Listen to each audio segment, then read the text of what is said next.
নমস্কার ফ্রেন্ড, আজকের ব্যাকগ্রাউন্ড দেখে হয়তো আপনারা বুঝতে পারছেন যে আজকের ভিডিওটা একটু অন্যরকম লাগছে আর অন্যরকম হতেও যাচ্ছে।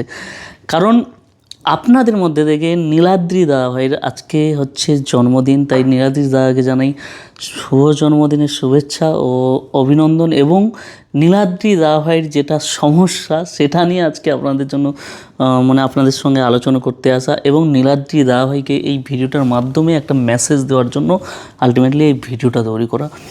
তো নীলাদ্রি দাদাভাইয়ের যে সমস্যা উনি আমাকে কমেন্টে জানিয়েছিলেন যে ওনাকে সবাই লুজার বা উনি একটু লাজুক টাইপের হয়।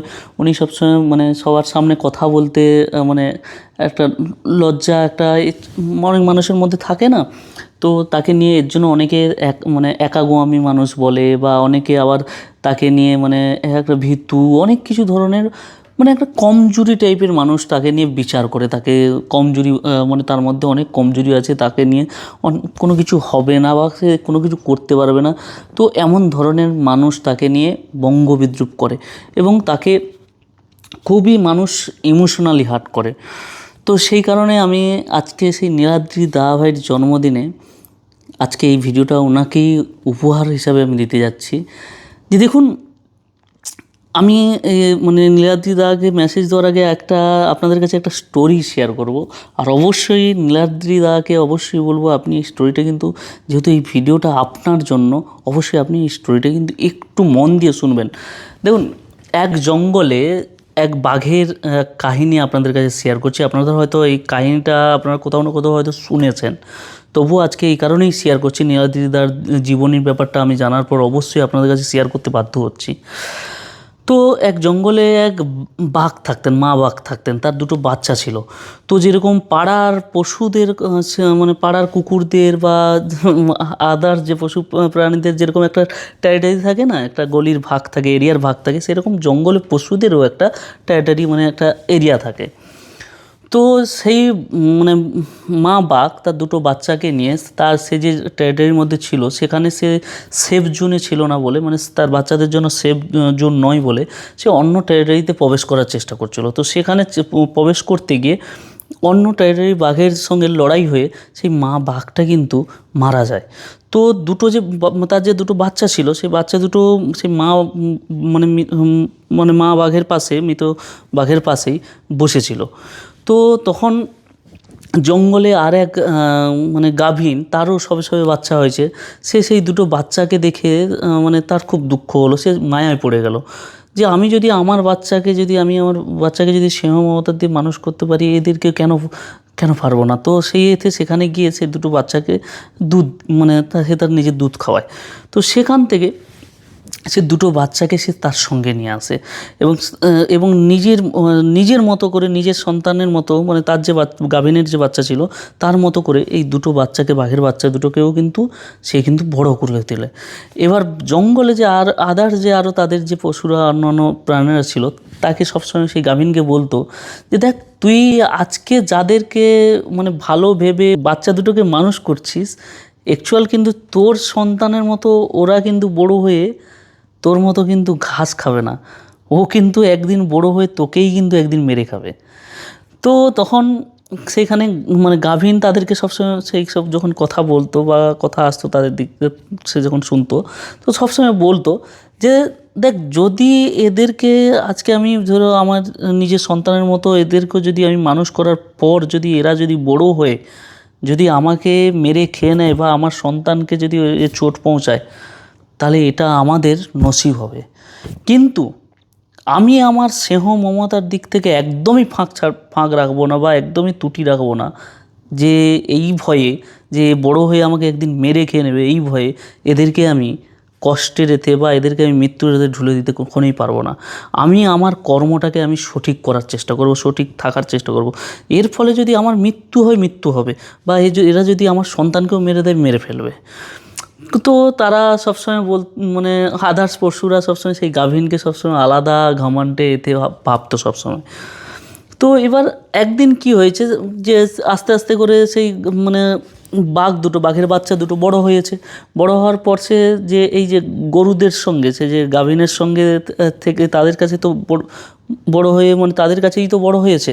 তো এর ফলে সে গাভিনকেই মা হিসাবে মেনে নিয়েছে। তো তার এবার গরুরা যা ভেজিটেরিয়ান খায়, তো তারাও সব ভেজিটেরিয়ান হয়ে গেছে, ভেজ ভেজ খায়। তো একদিন বাঘ দুটো জঙ্গলে হচ্ছে মানে ফল ফুল পাতা এগুলো খাচ্ছিল। তো সেই টেরিটরিতে একটা চিতা আসে, চিতা প্রবেশ করে এতে, তখন বাঘকে দেখে মানে সেই চিতা প্রবেশ করে যখন দেখে যে এই টেরিটরিতে এইরকমই মানে যুদ্ধ আছে, যারা এরকম মানে মাছ খাওয়ার জায়গায়, মাংস খাওয়ার জায়গায়, শিকার করার জায়গায় সে ঘাস ফল ফুল খাচ্ছে।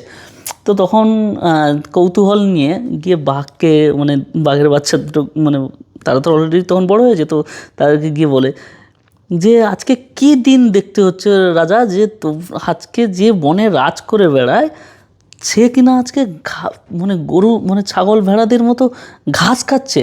তখন সে মানে বাঘ দুটো তাকে বলে, চিতাকে, যে দেখো আমার মা হচ্ছে গরু, আমি হচ্ছে আমার মায়ের মানে আমি আমার মায়ের থেকেই শিখেছি কখনো কোনো মানে অবলা প্রাণী বা কখনো কোনো নিজের থেকে কমজোর প্রাণীকে কখনো আঘাত পৌঁছাতে নেই। তো আমি আমার পেট ভরাবার জন্য আমি আমার মায়ের আদর্শকে কখনোই ভাঙতে পারি না।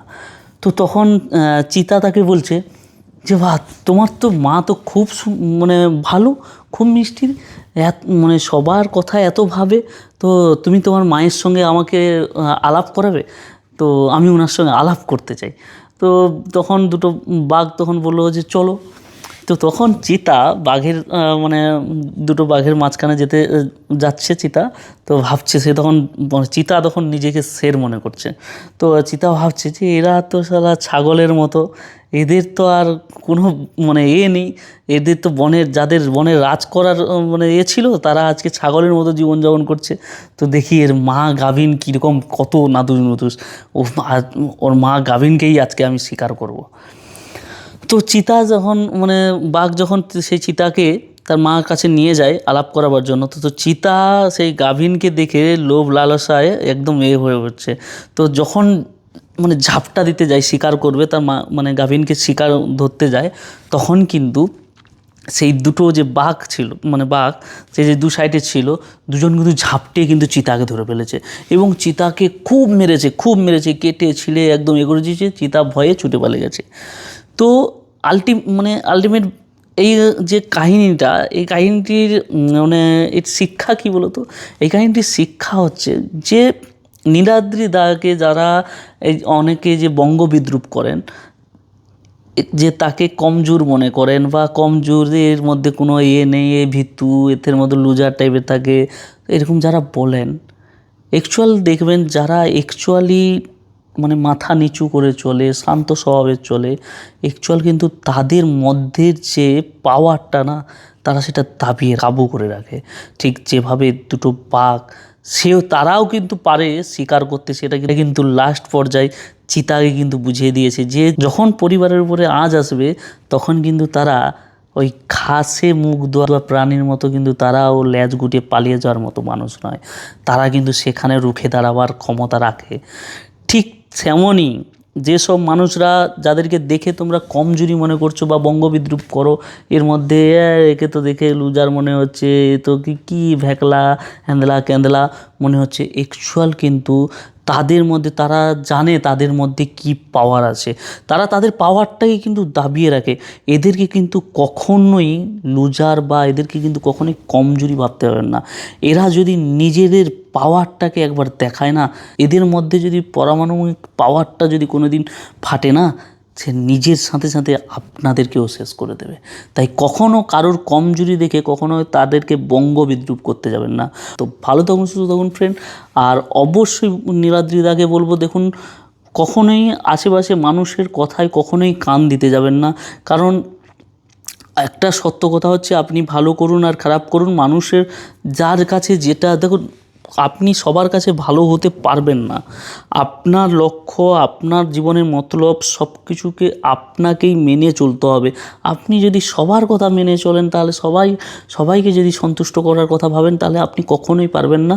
তো ক্রিটিসাইজ কত মানে আপনার হয়তো আপনার মধ্যে হয়তো কোনো মানুষ হয়তো আপনি মাথা ডাউন করে চলেন বা লজ্জা পান বা পায়, কোনো না কোনো ত্রুটি হলেও একটু হলেও ত্রুটি আছে, তো সেটা দেখে হয়তো মানুষ বলছে। কিন্তু আপনি দেখবেন যাদেরকে আমরা অনেক মানে ভ্যালুয়েবল মানুষ মনে করি, তাদের মধ্যে অনেক গুণ আছে, অনেক পাওয়ার আছে মনে করি, তাদেরকেও কোথাও না কোথাও কিন্তু এই বঙ্গ বিদ্রুপ লাঞ্ছনার মত শিকার হতে হয়েছে।